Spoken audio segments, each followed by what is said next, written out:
What's going on, man? It's your boy Butler, man. It's the best day of my life. Tomorrow's not promised. Go ahead and do your little dance while they still playing your song, man. Go ahead and hit the like, share, subscribe button, man. Let's get up into this algorithm. So we have an exclusive interview. This is a reboot from my man T-Bone. T-Bone went to Alto State Prison in 1974. So without talking your head off, we're gonna go ahead and dive off into this video. Y'all get in the comment section. Let me know what you think, man. And we are clicking.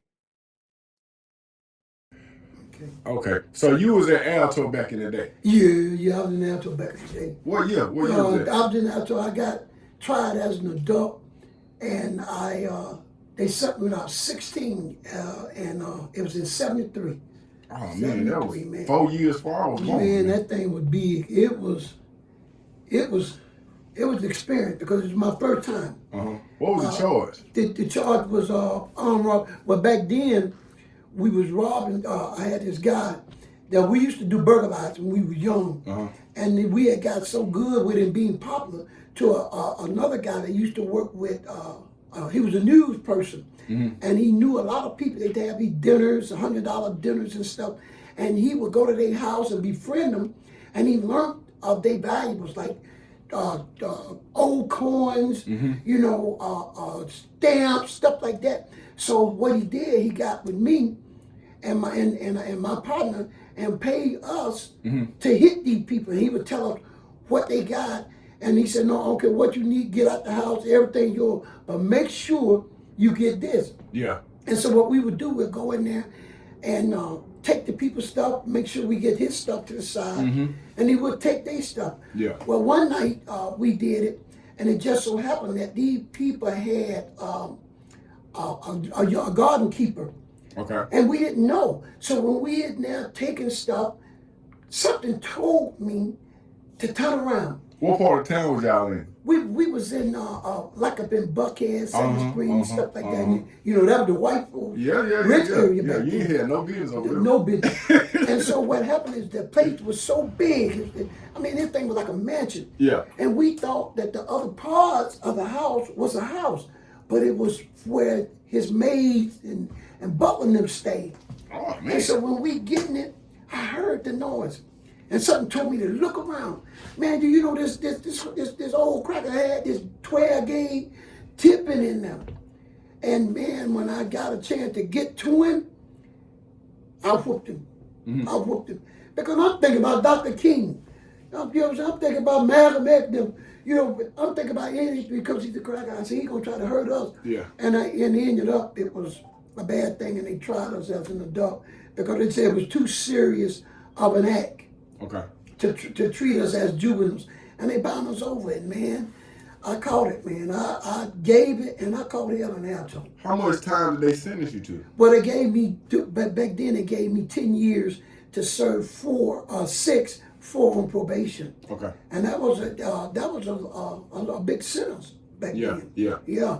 And man, it was the fighting because everybody was young, crazy, and no understanding when it came to anything. It had to be fights. Period. And then you had, back then, it's not like now, but back then you up in the mountains, Hamersham County. Yeah, Never forget it, Hamersham. Yeah. Well, back then, the white folks used to carry billy clubs. They had billy clubs. So when you got into it with them or a situation, they started whooping you. Oh man, they whoop you.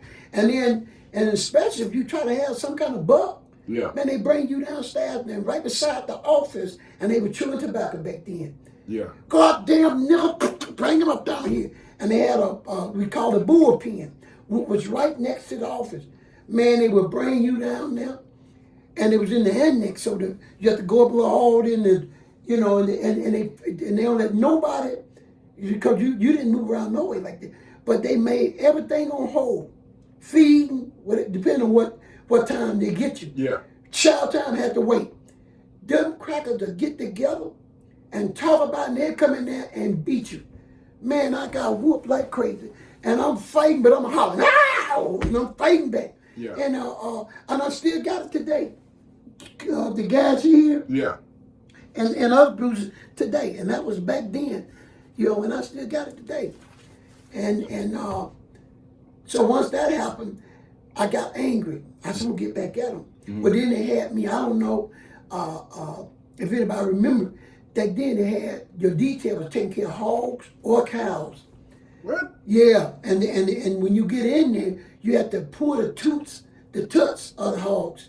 Because they get the tuts. Man, them things will get bigger than horses. And that's what the thing that tricked me, because when I got on it, you see the long building. So when you go to it, they got this, I forget the name of this tobacco. It was a big plug. You have to chew on that to get I seen it on TV, but you taking me back. Yeah, but you have to bite that plug because that helps kill the odor of the hogs in your nose. Okay. So you bite it, so you don't have to smell. Yeah, well, it don't kill it, but it do minimize it, because you smelling those tobacco and chewing, but it's in your clothes, and it's gonna be in there for a week or two. Yeah. In your skin. So when you open the door, you see little hogs like this. And I'm from the city. So the first thing I say, oh shoot, I can handle this. Yeah. But as you walk down to the thing, they begin to get bigger. Because what they do, if you help the hog that had babies certain months, you got to separate them. And then the hogs, they put them in their own pen with separation, and then they start growing. So you thinking that you got baby hogs. But you get down there, and that hog look like Shetland ponies. And this one was growling at me, and I thought about how they beat me. I was gonna get this hog ready, and I slapped that hog with the scrub thing to clean up, and knocked him out. So the other dude said, "Oh, T, man, you done killed him, because I knocked him out." Yeah. And now I'm scared, because I'm letting this guy put fear in me, because he said, "Man, they gonna beat all of them." And I kept telling the hog, "Get up, hog! Get up, hog! I'm shaking this hog." And I actually thought I killed the hog. But a few minutes later, he did and growled and got up. And everything. But yeah, man, it was. Do you remember what unit you was in? I was in 14. Okay. Yeah, and 14 was the end. Yeah. And back then, you had 10. So what happened is, before they can bring you on the compound, they locked you up in this shoe, which was the hole back then. Yeah. And they had these, well, people, since I went in the Fed, they call them gumps. But back then, we were sisses. And they would be the one that slide your tray up on there or bring you books. And I'm talking about, they look like, some of them look like real women. Yeah. And then once you get there, and then not only that, but they check your record. So your file, or what type of person you are. Yeah. So if you're not able to take care of yourself, they used to have one down the hill around a fence called PMC. No, I'm gonna get it right, because they had one for the old fogies, which was old men that there, but they was just they was there because they traveled from prison to prison doing construction work. Okay. And they had they kept them, but it was called I'm gonna think of, but it was where you weren't able to take care of yourself. And it was way down there from the prison in the gate. I'm gonna call it in a minute. I'm gonna call it. I know what you're talking about. It's not the medical flow, but it's called something else. I think, not the infirmary. No, wasn't infirmary. It's a prison. But it was for, just say if me and you go and we're not able to take care of ourselves, and we didn't have that that killer mentality. Yeah. PSR. Peace. No. Protective custody? No, it's a prison. The name of it, I'll think of the name in a minute. But once that is stamped on your thing, that's where you go. Because you can't take care of yourself. You can't. Because once you get up there, you're going to be taken advantage of. Simple as that. The simple as that. You come and not able to take care of yourself, you're going to be read that night, that day. Yeah. And that night, they were going to throw that blanket over you. Mm-hmm. You had like 3, 4 guys, we call them booty bangers back then. Yeah. Oh man, they throw that blanket over you and go to whooping you with boots, beat you down and scare you. Yeah. And then they take advantage of you. Yeah. Or if they some of them would call themselves being smart. You get there, and even when you come on the compound, they deem you to be on that compound. Mm-hmm. You had guys that'll try you to see how you live. Yeah. And what they'll do, if you look like you can fight, or look like you ain't gonna take, they try you. Yeah. So what they do, while you out doing whatever you're doing on the yard, they take a cake or some candy and put it under your pillow. Yeah. Or put it by your blanket and put the thing over it. So when you look, lay down and feel what the hell, and you lift it up, it's candy. Yeah. You don't know, you looking around the big old dormitory, you don't know who. Oh, this is an open door. Yeah, it's an open door back open then. Door. Okay, And yeah. so you looking at the candy, and you done been on the yard or at detail. So you ain't thinking you looking around, they watching you, but you don't realize that they watching you. Yeah, this is the moment of truth, right? The moment of truth. So what you do, you bust the candy. If you ain't a gangster with it, and go stand up and pull that knife and say, whoever did this, let's do it. Yeah. Because back then, if you stand up, they're gonna take because back then you didn't have lockers, you had locker boxes. Yeah. They'll take you back in that bag, and everybody stack them lockers up and hide and sit on it. It's like a fight club. Yeah. And everybody surrounded so the police can't see if they happen to walk by, and you way back there.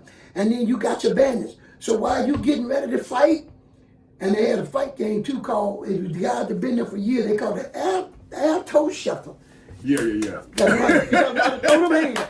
Yeah. And so what happened is when you back there getting ready, Yeah. and they got everything blocked, then you got the bandits. They on the side now. Yeah. With big jugs of Vaseline. And they letting you see it. Yeah. So if you go out, it's gonna be a long night. It's gonna be a long night. You're gonna be on Jerry Springer show. You understand me? And so when you go back there and you fight it out. Yeah. And if you win or you knock him out, then he a victim now. Yeah. And you see him again, he gonna have M&M candy Yeah. on his lips and his thing for makeup. He's been renamed them and everything. Oh yeah. Mike is no Mike no more. Mike is Michelle. Michelle. Yeah. So you have to fight to survive like that. But here's the thing: if you do fight, and you got that mentality, you made up in your mind that I got to survive, and so now you saying to yourself, I'm gonna kill them before they kill me, because it's never about fighting. It's about killing, because guys are there forever, and they got this way of they take their socks off, and if you sleeping in the skid row, now bear in mind you got bunk beds. Yeah. And you just say me and my partner cool, we done got it worked out in there that me and him sharing a bunk. Yeah. Together. He on the top, I'm on the bottom, or vice versa. Yeah. And we got our locker.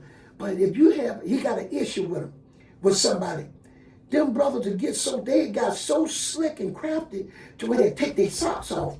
And if you sleeping way up there around other people, they be sick because the police there, they can hear you. If you may holler out. So what they do, hear the scuffling. So what they do, they'll run. They get way back and they run and jive on their knees. And slide. And they could slide. Brother, them brothers was so crafty with it, they could slide to your bunk and stop it with their hand. And you sleep now, and you don't hear them. And they get going. Man, they stab you up. So I had this brother, man, he was cool, man. He was a homie. And me and him was vibing, and we needed each other. Yeah. You see, because both of us from Atlanta. Yeah. And it was like 3 people from Atlanta. Everybody else was hillbillies and stuff. Yeah. So I wake up one morning, because it do be hot. I wake up and I'm thinking that I was sweating. Yeah. I was like, oh shit, man, I'm sweating. So I got ready to take my body, my white beater, because we call them gold shirts back then. I got ready to take my white beater off to wipe the sweat off from me and finish my little seat. It's bloody red. I said, what the hell? So the first thing I do, check myself and grab my knife. But you sleep with your knife. And it wasn't me. Man, the brother done slid on the floor and killed my celly. And I felt bad because I didn't hear it. You supposed to be on the look. Yeah, they that smooth. They was that smooth, and I didn't hear it. You talking about some real serious. Yeah, because I didn't hear it. And it always affected me because it was on my duty. Yeah, it was on your watch. It was on my watch. And the same about him. If I'm asleep, he got to watch me. We sleep at a certain time. When I get ready to go sleep, I hit it. Yeah. And I said, hey, baby, you got me. And I go sleep. But working in that hog farm all that day and it's hot, Yeah. I let him down, man. I fell to damn sleep. And I never forgotten that. And I said, what the hell? I jumped up and I grabbed my knife because I'm thinking they'd have hit me. That's his And blood. after look, you can see the blood dripping away. Why they stab him up like that? What he did? Well, what he did is he done gambled. Okay. And I always tell him, leave the gambling alone. It's 3 things you don't want to do. You don't want to mess with the sisters because they married. When you get there, you watch. You gonna see that sister married to his husband, and then you got the newcomers that never been in trouble before. They make them their children. Yeah, this guy may be his son, or they done pumped this one out, and he's a little girl, and so that's their daughter. What you mean, son and daughter? They make a family. You got a brother got life sentence, and life it means life back then when under condition, and you got a brother got concealed life. You got a life where you eligible for parole in 15 years, and 5 years every 5 years you can come up again. Right. For like 3 times. Well, then you got the conceal. Whereas when you got life, that's what it means. All day. That's all day forever. Right. And so what you do, you get you a wife. You get your you get your wife either. And a lot of guys didn't want a lot of the sisters that was already there because they've been ran through. Yeah. So they look for fresh meat and they make their wife. Yeah. And so once they do that, then they catch a youngster to come in that's green. Yeah, you can tell because they nervous. You can see it in their eyes. Yeah. And guys will beat them up and make them or protect them. Say I send you to grab him up, snatch him up, scare him up. So now I'm gonna come and protect her. You ain't gonna do this. Yeah. I'm gonna pull my big knife out. Yeah. Then I'm gonna bag down. You gonna bag up. So now, hey man, you my son, man. Yeah. I protect you. Yeah. This is what you gotta do. Yeah. And so now, this is how I built my family. And man, it was. What's the role of the son or the daughter, though? I understand what the role of the wife is, but what the son and the daughter do? Well, the son and the daughter is just give them peace and give them a chance to live as a father where they know they're not going to be able to do. You know, just say that you in there now for life, and that's it. So what it is that now you know, in all reality, you'll never have a child because you're in there all your life. And or if you had a child before you got locked up. Yeah. So now you know that you can never raise them because that's where you're here for life. Yeah. So you get an opportunity to experience what it's like to be a dad if you never had it, because you're going to watch them and take care of them like your child. And now you got an opportunity to fulfill the part of being a parent that you was taken away from before your child was able to grow. And man, and that's just the way it was, and it was serious. And you have to always, brother, stay on your toes, because. Hey man, that is crazy work, bro. We gotta get in the conversation. Let me know what y'all think, man. We out.